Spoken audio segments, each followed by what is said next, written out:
Hey, this is Arise Death, and I'm going to do a little walkthrough of what I do when I do my water slide decals. So I am working on a premium Bandai Gelgoog kit. Here is the water slide sheet that came with this kit here. I tried to do the mono eye for the eye. I ended up painting it anyway, it didn't really matter. But, the first step you do is you get your instruction sheet. So since this kit came with its own detail set, there's instructions inside the kit. When I do my other kits that use third-party kits I buy, I just go off the website's model reference, and that's what I use for doing my kits mostly. But when it comes to Bandai kits that come with kits or come with decal sheets, this is what you got. So I got the sheet here. I'm gonna cut out the RB. It's supposed to go on the right shoulder piece here. If you look in the instruction sheet here, it's like right there. So we're gonna put that decal on. We're also going to do the sheet decal. There is a 0110, it's kind of hard to see, but 0110 right here, and then the Xeon symbol right there. So I'm going to cut those decals out, and then I'll show the process of how I apply the decals to the kit.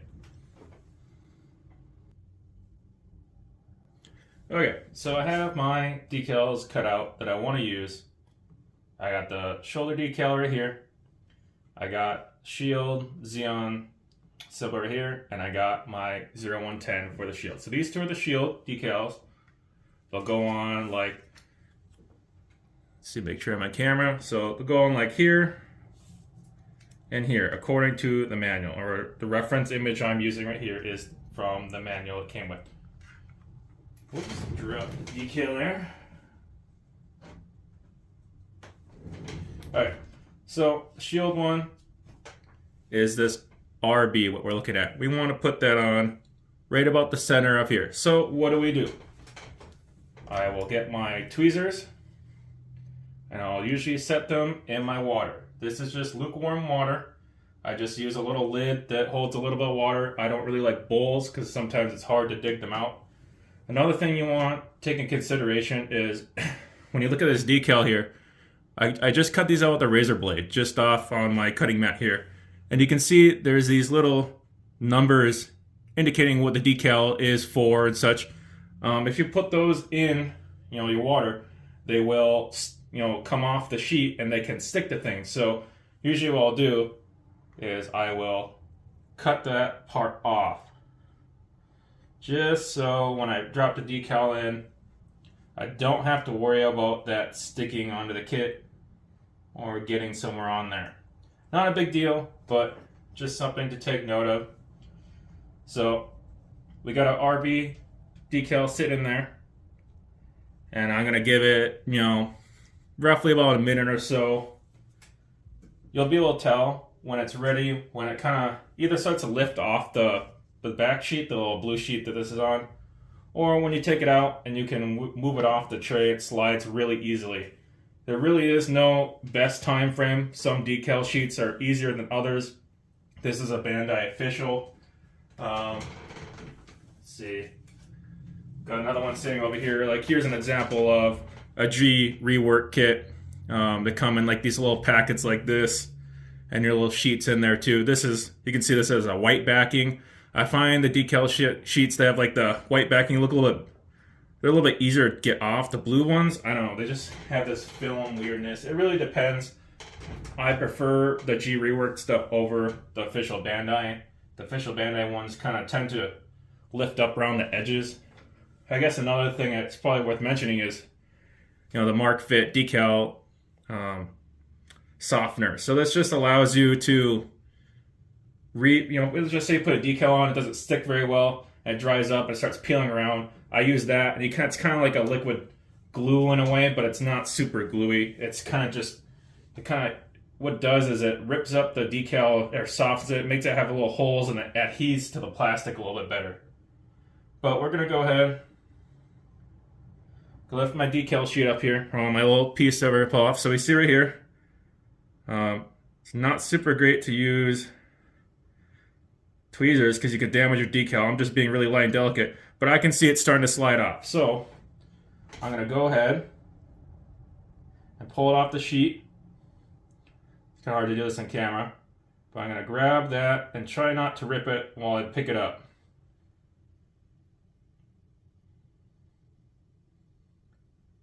I'm just going to set it on kind of just roughly where I want it. So then my next thing is, like if you move it by your fingers, do that because you're going to poke holes with the tweezers. You got to be really careful with the tweezers. The tweezers will wreck your decal if you aren't careful enough.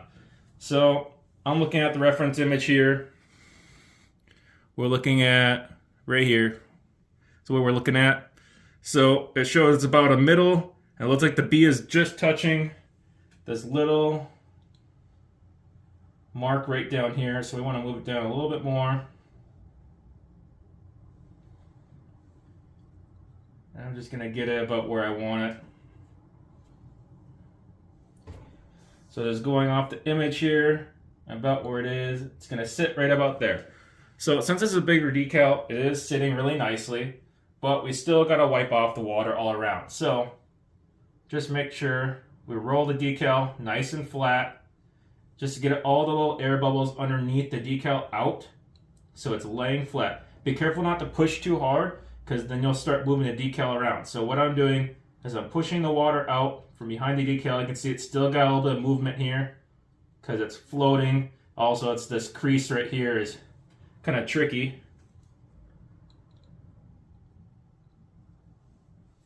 But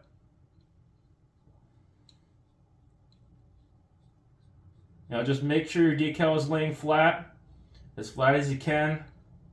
This one is kind of fighting with me a little bit.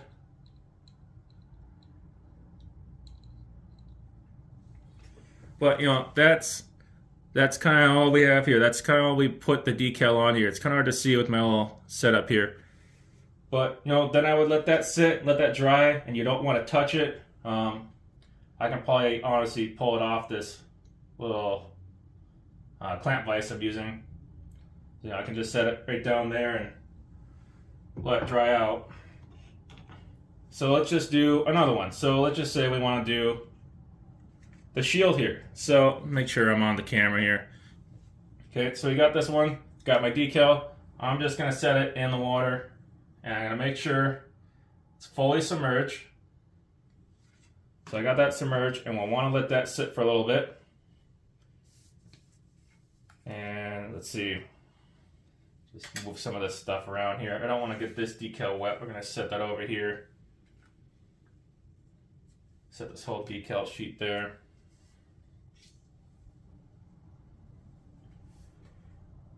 Let's just get maybe let's just get a little close up of this while we're waiting. But so here is the shoulder piece here.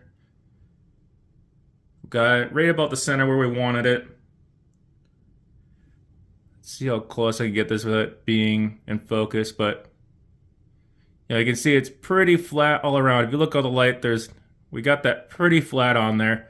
If it does lift up a little bit or it starts to get bubbles, I'm going to go back later with my Mark Fit decal softener, and that will just make it adhere better to the plastic. It's not fully necessary, but if you have decals that are not staying, it does help a lot. And also another thing with the decal, if it's bigger like this, you're going to want it to soak longer because there's a lot of it sticking to this decal sheet. There's a lot of surface area. So we kind of want to make sure it gets all the water up there so it can slide off easier. When you're doing like smaller decals, like if we're doing stuff like these tiny little ones, you may not have to have them sit in the water as long as you can pull them off a little easier, but with these bigger ones, you don't want them to tear. You want them to have enough water on there for them to slide off the sheet. I'll just give it a little test here, move with my hand. And it is starting to slide off a little bit. You can see it starting to slide off. Okay, so now we're going to go back to our sheet, and it wants us to put it right about the center above these indentions down here. So I'm just going to, since this decal is a little bit bigger, I should be able to just take my hand and pull it off here. Make sure not to let it curl, because that is going to be a problem later. So get that about the area we want it. This decal is a little bit of play. Let's make sure we're on the camera here. So we want to get this in about the center. It shows that the 1 is on line with the indentation of the shield here. So we'll get that right about there. Seems like that's about the spot. Well, it shows we want a little bit higher, so let's make it go a little bit higher.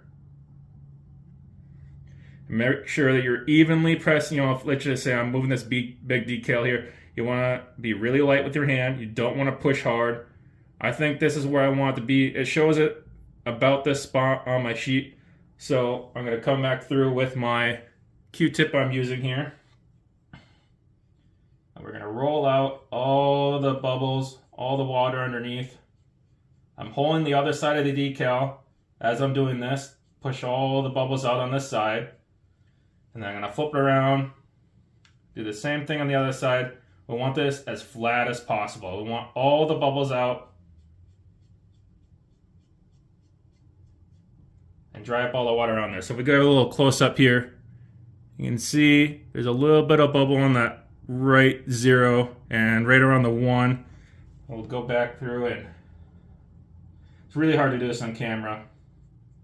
It's kind of why I don't record a lot of the decal process and my montage vids, but that looks a lot better there. So let's give it a little look there. A lot smoother. You can see there's not much underneath there. And that's how I would apply the Waterslide decals. I hope this video helps. I don't want to do this whole kit here on camera. It'll take a while. Takes quite a few hours to go through all these, but you go through and you look at your sheet here, and sometimes there's symbols and sometimes they're numbers, and you'll go and you'll look at your reference sheet. If if it's a Bandai official kit, it will come with where to put your decals. So you'll look at your sheet and you go, oh, 6 is this decal here. So now I would go to my sheet here and I'm like, okay, this decal is 6 right here, and that's the one I want to place on that shoulder. And then you go through the process, you cut it out. I just use an X-Acto blade and I use my cutting pad here, and I cut out the decal around it. Gotta be careful you're doing that. Then you place it in your water and you let it sit for about a minute or so. Depends how long you need to sit in there. And then you'll slide it off your sheet. That's why it's called a Waterslide decal. You slide it off, and if you can hold in your hands, good. If you can't, use a tweezer, but you gotta be very careful with the tweezers because it will puncture your decals. You gotta be careful with that. And then you place it where you want it. And then if you're, let's just say you get a decal and you put it in the spot and it's not where you want it. Well, you can just tap your finger under water and put water around the area just to give it some more slide room. Sometimes I'll use the Mark Fit instead. I'll use this solution stuff instead to get some movement where I can move the decal in position. I'll use the Q-tip and I'll press like the Q-tip on the decal and I'll kind of slide it around with this. I'll like even put the Q-tip in water just to get the tip of that where it's not dry like that. But just give an example. This is how you'd apply the decal solution. You just kind of take it, comes in a little brush thing, and you just wipe over the top of it. It's really all you do. You just wipe over the top of it and you let it dry. I'm just going to wipe off a little excess around, but it really is as simple as that. It's just kind of a water-based adhesive. It's very not, it's not super sticky. What it does is it has some chemicals in it that lighten the decal and make it adhere better. Really helps if you got decals that are flaring up around the edge. They dry up around the corners and don't stick very well. That's what I'd use it for. But if you have any questions, I'll try my best to answer them in the comments. But hey, so after I was watching the beginning part of the video I was working on for this, I realized that the decals I was putting on were a lot larger decals, and I thought that maybe I should put in some smaller decals. So I got the backpack of the kit I'm still working on. I got the decals in the water here sitting, and we're just going to place those smaller decals onto this backpack part. So I'm just going to start off by grabbing my, this smaller decal here. You can see it's kind of barely on my finger. Earlier I kept saying 0, 1, 10 when I meant to say 0, 10, or just 10, because I realized that's the number of this kit here. That's all over, I should say, the 10 number. But you can see on the backpack here, got that decal on there. So I'm just going to put it into place. Use the tweezers to pull it off.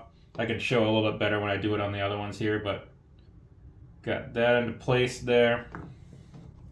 Just gonna dab it up with the Q-tip. It's like I accidentally moved it over, so I'm gonna move it a little bit. So that's in the center place I want. Okay, I'll walk through slower with this one here. So I got my, the smaller decal here. Just gotta make sure it's on camera. I use the tweezers, or I see other people use toothpicks. Toothpicks are very common as well for this part, just to push the decal off. But for me, when it comes to these smaller ones, I prefer using tweezers. I'll grab the little part right there and set it where I want it. So I just gotta move that into the spot I want. See if we can get this on camera here. I mean, that's pretty much where I want this one, right in that spot. So let's go grab the other one. So I got the other one right here. Going to push the decal off to the side, grab it with my tweezers, and set it roughly where I want it. And then just scoot it back to how I want it to sit on the kit. So right about there, and go back over and dry up the water, press down the decal to get it nice and flat. So those two are staying on there. Let's see if I can get a close up here. But yeah, got the one decal right here on the top, and then these two lower ones. So those are the smaller ones. I went back and finished up the shoulder here. I mentioned earlier I called this the shield piece, but it's because I was holding the shield as I switched over to that part. I did end up putting the Xeon symbol on here. These turned out good. And then I also started the feet, the little boot parts here. So they have two little small decals on the side, and then two, on the front of the part here too. But yeah, who knows how long this video will be. Just kind of go into detail on the smaller decals of the kit too, because these bigger ones, you obviously can pick them up with your fingers a lot easier. With these little ones, it's a lot easier when you have a small tool like this. You need a toothpick to pull it off, but just make sure to not puncture your decals. Okay, so I finished all the decals for the MG Gelgoog. I thought I'd just kind of go over some of the parts that I did, where all the decals kind of went. So on the leg here, you got your 10 on the side, and the back mill, you got 4 decals here, one up in the center there, and then the outer part of the leg, so this is the left leg, this is the outer part, has a decal, one on the front, and then the other side doesn't have any that you wouldn't see. Torso, the lower torso part here, got a couple decals on the sides and the middle, and then same thing with the front, got a couple on the front, and the other panels are right here in the front here. They just have 3. Kind of already showed the shoulder part. Here's the main torso, it has decal on each side here, and then the 10. The head has decal right there, the back of the head, and then for the cockpit. And then on the back, obviously the backpack decals I showed earlier. And for the hands and the arms, there's a couple down the side here. The other arm has a slightly different variation. 2 decals here, 1 there, 2 decals here, and on the inner arm as well. And then for the other arm, it's a couple different decals right here. It's just a different one. Pretty much the same layout as the other one. Overall, not too many decals on this kit. Wasn't too bad. Now I just gotta assemble it and see how it looks all complete. I also have to finish up the weapons, but I'll do those last. So we'll just stop right here. Alright, I got the Gelgoog all put together. Looking really nice. I don't have a whole lot of red kits. This kit looks really awesome. Very nice reds. It's also a pretty tall master grade, I would say. Definitely taller than some other master grades I have. All the decals went on really nice. Overall, I'm just really happy with this kit. Never built the Gelgoog before. This is the 2.0 version. Definitely recommend it. A very fun kit to build. But yeah, that's all I kind of have for you guys today. Hope you enjoyed this build and my long rant going over, and hopefully you learned something. And yeah, I'll just sign out. See ya.